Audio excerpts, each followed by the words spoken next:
Alors, docteur Yamtimba, les deux États, voilà, s'envoient des pics, chacun renvoie le tort, la responsabilité à l'autre. Ce qu'on voit également, il y a comme une inertie quand même. Cette situation dure, vous l'avez expliqué tous les deux sur ce plateau. Au vu au su, si je peux le dire comme ça, de tous, je ne vais pas dire la communauté internationale, mais la communauté peut-être africaine, et on a l'impression qu'on a une communauté africaine, si je peux le dire ainsi, impuissante face à cette situation. Elle n'est pas impuissante, elle est incapable. J'ai un propos qui parfois choque, mais l'Afrique n'a pas d'élite. Les gens qui nous dirigent là ne sont pas des élites. Ils ne sont pas des élites. Parce que des élites se battent pour leur peuple. Ce qu'on appelle élite, c'est quelqu'un qui se bat pour son peuple. Et ça se voit, c'est pas le bavardage. C'est pas je me bats, vous dites je me bats. Non, on vous voit vous battre pour votre peuple. Et l'Afrique n'a pas d'élite. Et c'est ça peut-être le problème auquel nous faisons face aujourd'hui. Lorsque nous appelons à 10 000 dirigeants panafricanistes, ben c'est parce que nous souhaiterions qu'émergent des élites qui vont effectivement se battre pour l'Afrique.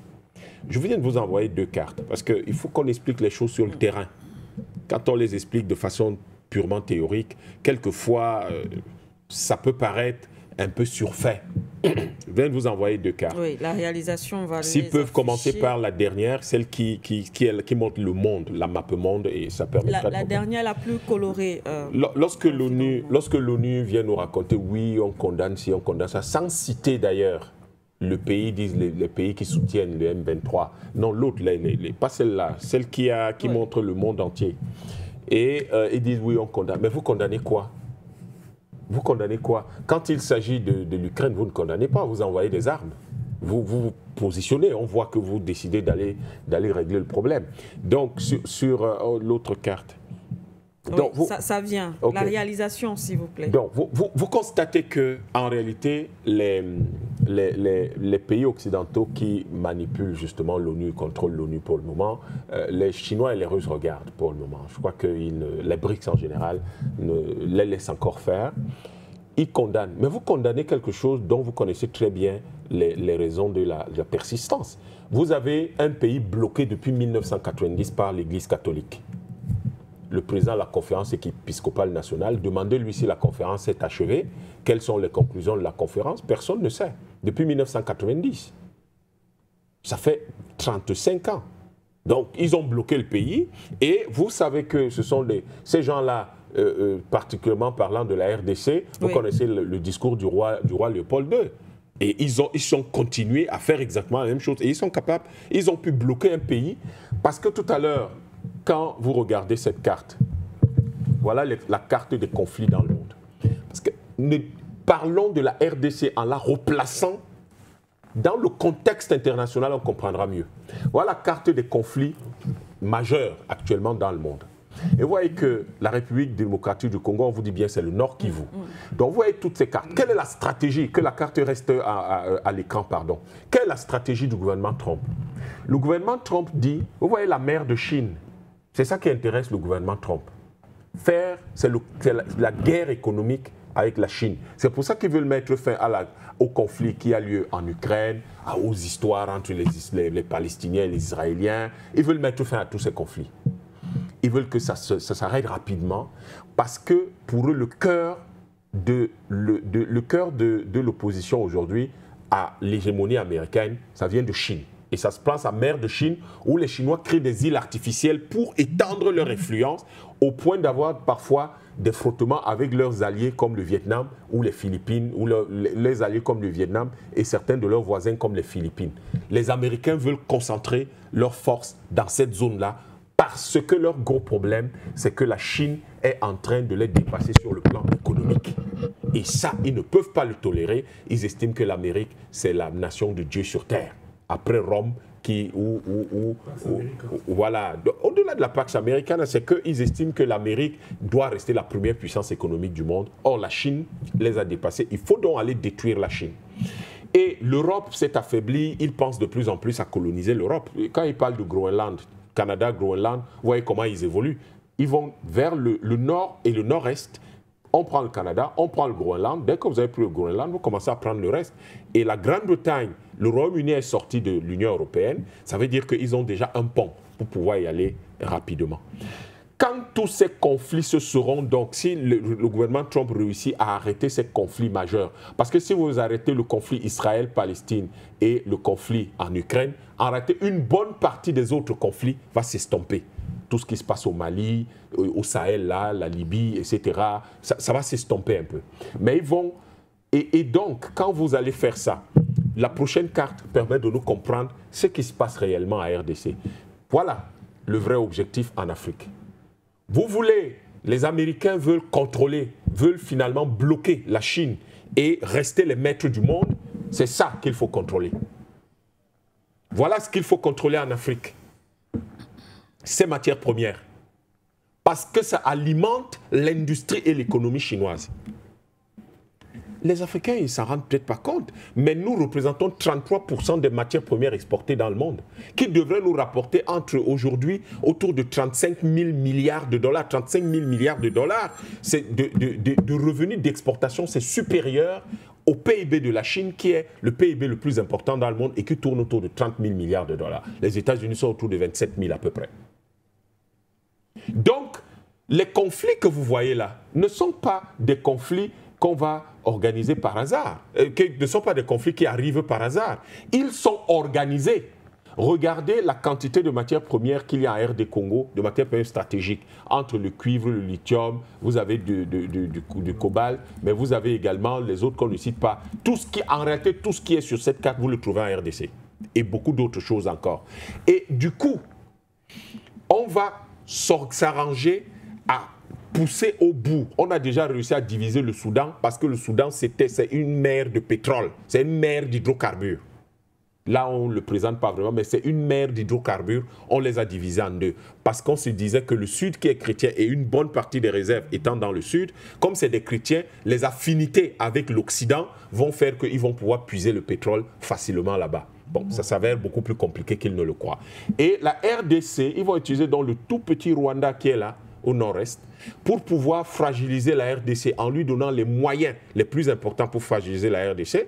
Et cette fragilisation va faire qu'ils vont essayer de contrôler l'essentiel des matières premières qu'il y a ici. Et le couloir de Lobito passe par le bas et sort justement là-bas par le sud-est de la RDC. Donc, en fait, ce qui se passe, c'est quoi? Et c'est ça que nous devons comprendre. Nous devons regarder la carte des conflits et la superposer finalement sur l'Afrique. Dès qu'on a fait cet exercice-là, ce que les gens racontent au Conseil de sécurité de l'ONU est plutôt criminel.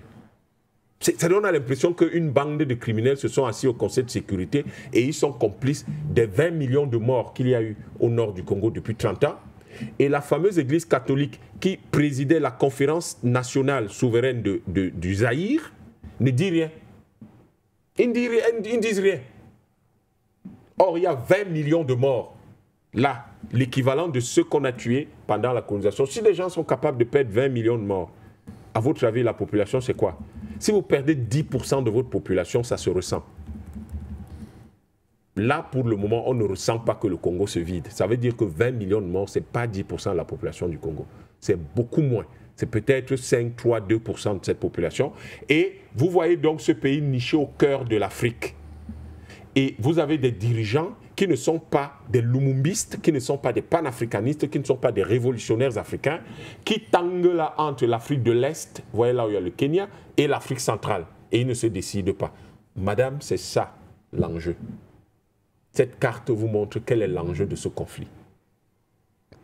Et la première carte vous montrait quel est le jeu au niveau international et où est-ce que les gens vont. Les acteurs veulent contrôler ce pays. Et vous parliez tout à l'heure de former les gens. Mais lorsque l'Empire, lorsque Brzezinski écrit sur l'Empire américain en 98, mais l'idée est de maintenir, d'installer le chaos partout. Si vous installez le chaos dans un pays, vous ne pouvez pas former les gens dans ce pays. Bien sûr. Aussi simple que ça. Vous ne pouvez pas les former parce qu'ils doivent fuir la guerre en permanence, parce qu'ils sont rivés à devoir trouver de quoi manger au quotidien. Oui. Parce qu'ils doivent, en fait, leur sécurité, elle est tellement précaire que c'est la première préoccupation qu'ils ont. Ce n'est pas du tout d'aller imaginer comment les fusées vont sur Mars, ni comment les usines transforment le cobalt ou le lithium. Ce n'est pas ça leur première préoccupation. Et on maintient donc l'Afrique dans cette situation qui fait que les sciences, le développement des sciences et des technologies est compromis. Et ce développement des sciences et des technologies étant compromis, c'est les autres qui contrôlent et qui maîtrisent tout simplement les leviers de vos, non seulement qui maîtrisent la transformation de vos matières premières et finalement leur commercialisation, mais ce qui est le plus intéressant, c'est quoi? Qui vont donc, grâce à la production des armes chez eux, alimenter les guerres chez vous. Beaucoup d'Africains aujourd'hui ne s'en souviennent pas. Mais dans les années 70, la RDC faisait des tests de fusées. On appelait à l'époque le Zaïre. Dans la ville de Lubumbashi et dans la ville de Bukavu, il y avait des expériences menées par des ingénieurs zaïrois de l'époque et qui testaient le lancement des fusées. Mais regardez le retard qu'ils ont pris aujourd'hui.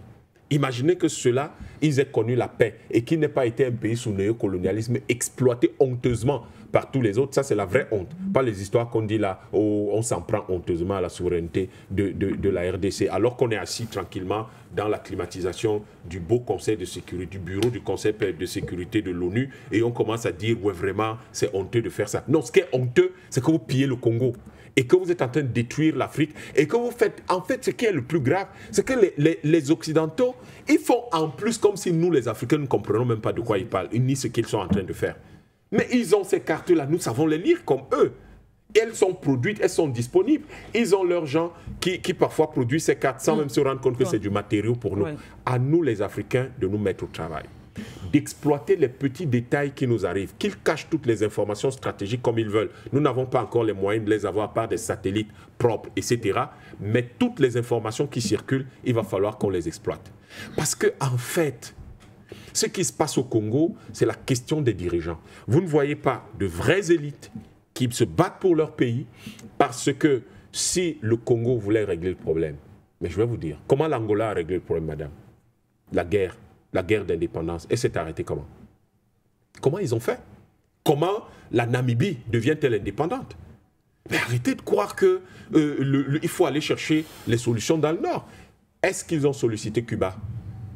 Mais c'est grâce à Cuba que l'Angola est indépendante, et grâce à Cuba que la Namibie est indépendante aujourd'hui. Est-ce qu'ils ont sollicité Cuba pour les aider?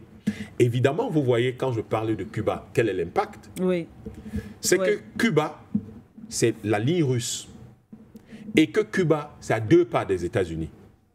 Oui. Mais il a fallu que Cuba rentre dans cette guerre d'indépendance contre l'Angola pour que les Américains se calment. Ils restent tranquilles. Et finalement, ces 2 pays-là sont devenus indépendants et l'Afrique du Sud de l'apartheid s'est calmée, et ségrégationniste s'est calmée également. Et ça a boosté, c'est ça qui a conduit finalement à la victoire de l'ANC.